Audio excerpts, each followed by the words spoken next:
इधर suo mortise, उधर suo motu notice, Atika ओडो की बोतलों में क्या था। अब यार आपके पास और कुछ नहीं करने को।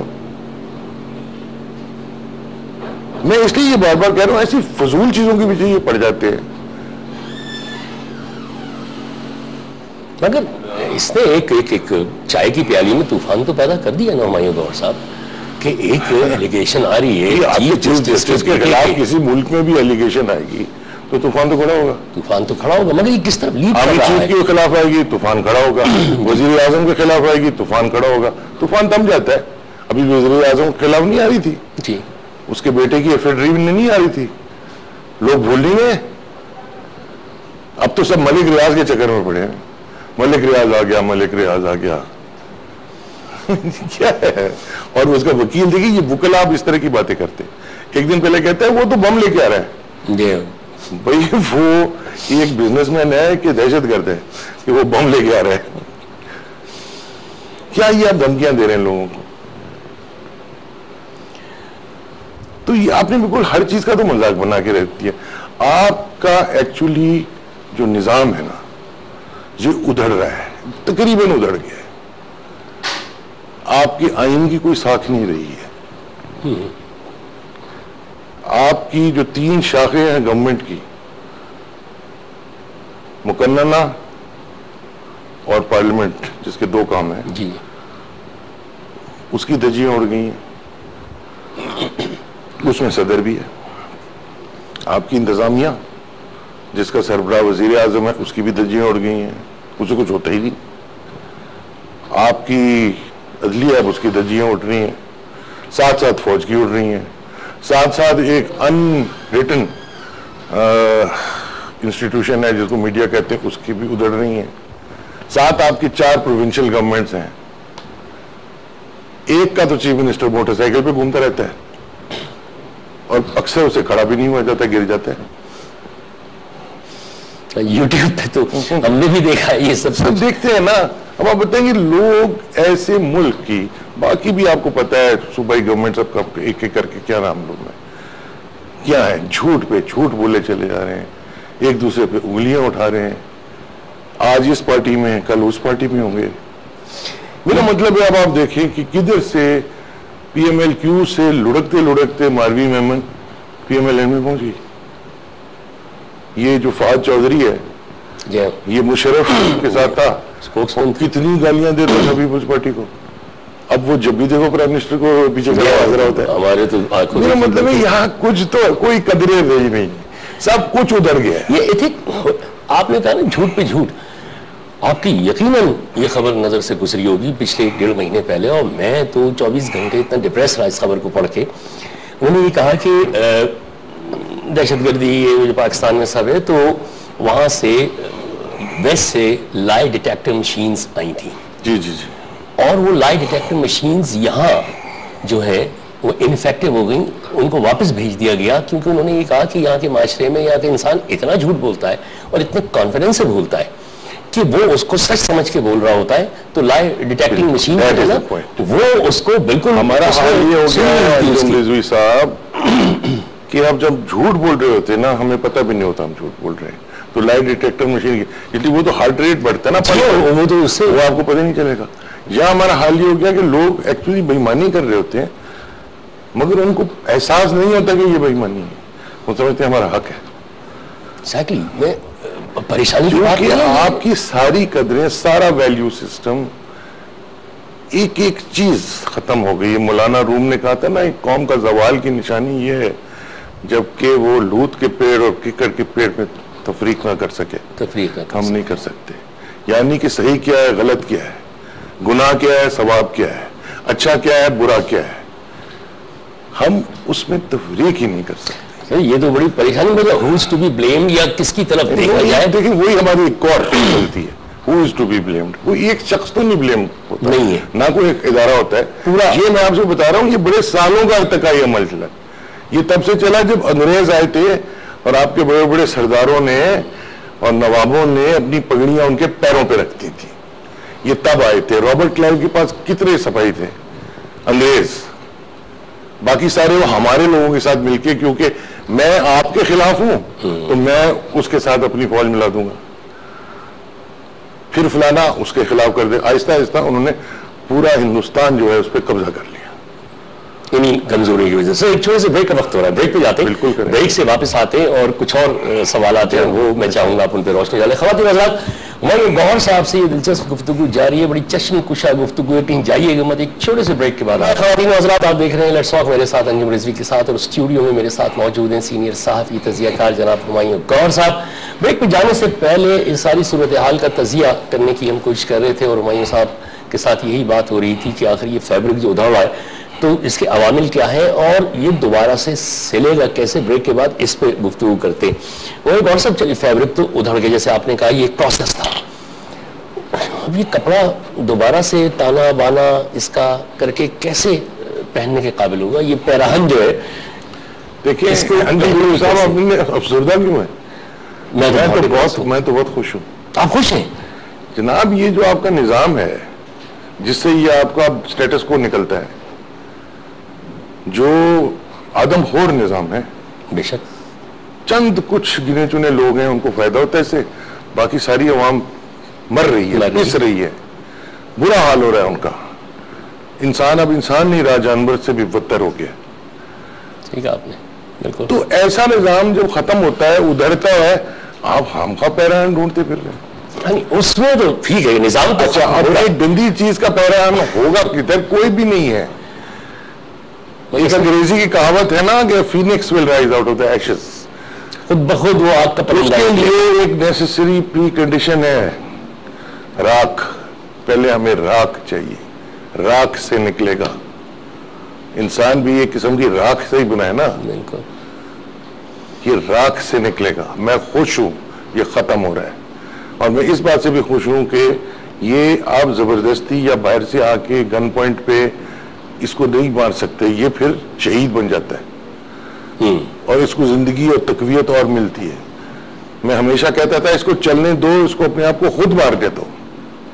तो आप देख रहे हैं अपने आप को, इसीलिए मैं बार बार कहता हूं जब भी मुझे कोई फौजी मिलता है कि खुदारा अब मुदाखलत मत करना, इसको चलने दो जहां तक चलता है, नहीं तो यही लोग फिर हीरो बन जाएंगे, यही निजाम फिर हीरो बन जाएगा।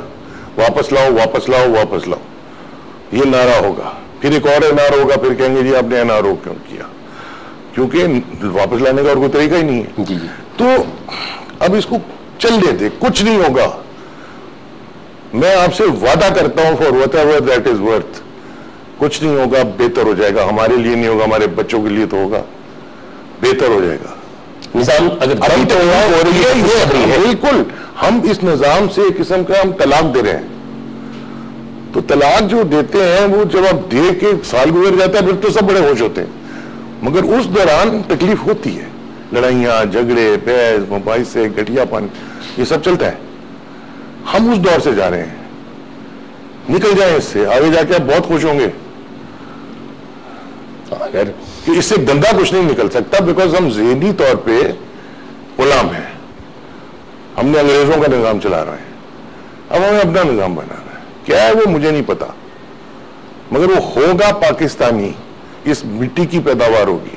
ये तो होना चाहिए था, ये तो 47 से होना चाहिए था। बड़ी लंबी बहस पड़ जाएगी। जो हमें सूट करता है या हमारी जरूरतों को सूट करता है, वेस्टमिंस्टर उनको सूट करता होगा। उन्होंने पाकिस्तान को बनाया था, वो सोचना चाहिए था ना, मगर वो इतने बिजी थे पाकिस्तान को बनाने में कि उनको टाइम नहीं मिला। आफ्टर ऑल हमने तो सिर्फ नहीं किया ना, इंडिया में वही निजाम फॉलो कर रहा है। वहां भी 86% लोग बकौल अरुंधति रॉय के 86% 25 रुपए दिन पे जी रहे हैं। तो क्या उनका बहुत बड़ी कामयाबी होगी, और अब उनका इकोनॉमिक मिरेकल जा रहा है। बांग्लादेश ने भी वही फॉलो किया है। तो हमारा ज़ेदी गुलामी जो है ना वो ये करती, आहिस्ता आहिस्ता हम सब सीख रहे हैं। ये अमल जो होता है ये एक इंसानी जिंदगी के कॉन्टेक्स्ट में अगर इसको देखें तो वो स्लो लगता है, होता है ये बहुत तेज है। अच्छा, मतलब ये कि हाँ हम ये हमारी औलादें देख लें, कम से कम हम ये तो देखें कि ये अगर आप इसको चलते रहने ना जैसे हम चल रहे हैं और जैसे दुनिया चल रही है, इसलिए इस वक्त दुनिया पूरी में जलजला आ रहा है, जो मैंने आपके पिछले प्रोग्राम में आपसे बात की थी। अब कितना और वर्स हो गई सिचुएशन। तो ये उस सब गंद से जब हम निकलेंगे, हमारे ऊपर कुछ भी हो सकता है, अमेरिका ने हमारे ऊपर जंग डिक्लेयर कर दी है। They are at war with us. Leon Panetta का अभी 2 दिन पहले स्टेटमेंट था कि सब्र का पैमाना लबरेज हो गया है।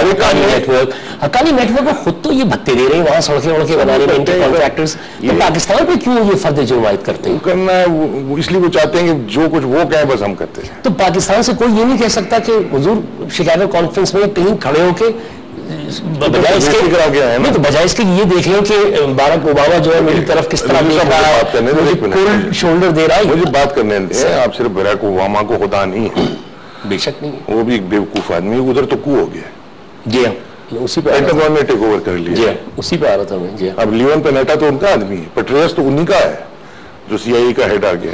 जी स्टेट डिपार्टमेंट साइडलाइन होगी, हिलरी बीबी जो है माई उसको घर जाके अड्डे बेचने चाहिए, उसको कोई पूछने वाला नहीं है। ओबामा बिल्कुल मिलिट्री और पेंटागन और डिपार्टमेंट ऑफ डिफेंस के कहने पे चलता है। वहां सिर्फ उनको कू करना आता है ना, वो दिखाते नहीं हमने कू किया, हम लोग दिखा देते हैं। एक तरफ तो वो हो गया। अब आप देखें जो हमारी मीडिया ने देखा ही नहीं खास, कि शिकागो कॉन्फ्रेंस हुई जी, और उसके बाद शंघाई कोऑपरेशन ऑर्गेनाइजेशन की मीटिंग हुई 6-7 जून को। जी। उसके दरमियान 2 बड़ी अहम विजिट्स हुई हैं। चाइना का फॉरेन मिनिस्टर इधर आया जी, और सदर पुतिन जो रूस के हैं उनके एनवॉय इधर आए। वो जो अमेरिका कुट्टी करके जा रहा है ना कि हम जा रहे हैं जी जो दफा, जैसे हमको लावारिस हो जाएंगे, वो जो खला है अब उसमें वो घुसेंगे, और ये हमारे लिए शॉर्ट टर्म में बहुत बेहतर होगा। शेरा 6 ज्वाइन करना या उस ब्लॉक ज्वाइन करना नहीं जी, ये कि उस खला को अमेरिका ने जो पैदा किया है उसको रूस और चाइना फिल करेगा। अच्छा, तो हम लावारिस नहीं होंगे, डरो मत। अगर ईमान है, अगर मोमिन हो, तो जरा बेटे भी लड़के देख लो, यहां शायद जीत जाओगे। बस डटे रहो। अफसोस इस बात का कि हमारे हुक्मरान की ना ही रीढ़ की हड्डी है, ना कोई ईमान उनका पुख्ता है, ना मुझे तो समझ नहीं आती किस मिट्टी के बने हुए। फ्रेंड्स ऑफ पाकिस्तान 2008 में एक तंजीम बनी थी, आपने अभी से हंसना शुरू कर दिया, मैं तो कुछ कहने वाला। मैंने आपको तब कहा था कि मुझे कुछ नहीं निकलेगा। आपने मुझसे बिल्कुल कहा। 2 आदमी मेरे प्रोग्राम में, 2 शख्सियात मुसलसल कह रही थी। एक सीनियर इकोनॉमिस्ट है डॉक्टर शाहिद हसन सिद्दीकी, वो मेरे प्रोग्राम में 2008 में भी उन्होंने ये कहा था कि इससे कुछ नहीं निकलेगा, ये आई वॉश है, ये होक्स है। और डोनर कंट्री ने, किसी ने ऐलान नहीं किया कि हम $4 बिलियन देंगे, या ऐलान सिर्फ हम ही लोग कर रहे हैं। और आपने मेरे प्रोग्राम में 2 मरतबा रिपीट किया था 2 प्रोग्रामों में कि इसमें से कुछ नहीं निकलना है, ये सिर्फ एक धोखा है। तो $4 बिलियन तो मिले नहीं। तो अज्जू साहब आपको नहीं दिखता था वो फ्रेंड्स ऑफ पाकिस्तान कौन थे? एक उनमें से अमेरिका का पिट्ठू है। जी जी।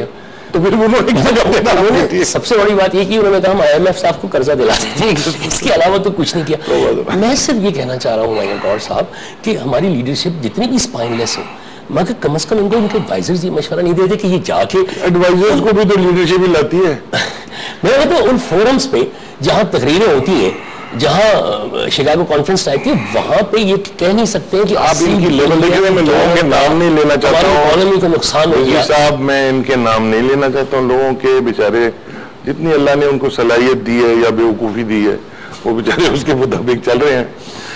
मगर बात यह है कि अकल की कमी है। आपने जो पिछले साल कॉलम लिखा था जिसमें अमेरिकन इमदाद के कोलेशन वॉर, हाँ, वो अमाउंट अब बढ़ चुका है 68 बिलियन, तो उस वक्त था, अब वो 80 बिलियन हो गया। नेशनल इकोनॉमिक सर्वे ने ये कहा है 12 बिलियन वसूल हुए, जिनमें से बहुत से पेंडिंग है।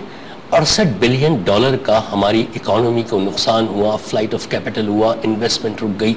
इसका हिसाब कोई मांगे ना मांगे अपनी आवाज तो बुलंद कर सकता है। यार हमको दे दो सर, इतने ट्रिप्स तो जाते हैं सेवलरो के सूट्स पहन के, $5000 पर नाइट की। ये अब उतनी सोफिस्टिकेशन इनमें नहीं है। ये अब कनाली, ब्रियोनी, ये जो है ना अरमानी डिजाइनर, अरमानी, इनको यही आते हैं ना। वही लोगों का इनको पता भी नहीं क्या है। जो वो तो कंजर्वेटिव, जो भुट्टो साहब को पता था, वो जुल्फिकार अली भुट्टो, हाँ, उनमें वो स्टाइल था, बिल्कुल वो स्टाइल था। जर्मन स्ट्रीट से टर्नबुल नैसर की शर्ट्स लेते थे, इनको तो पता ही नहीं क्या ये पिंक की शर्ट लेते। मगर मैं क्या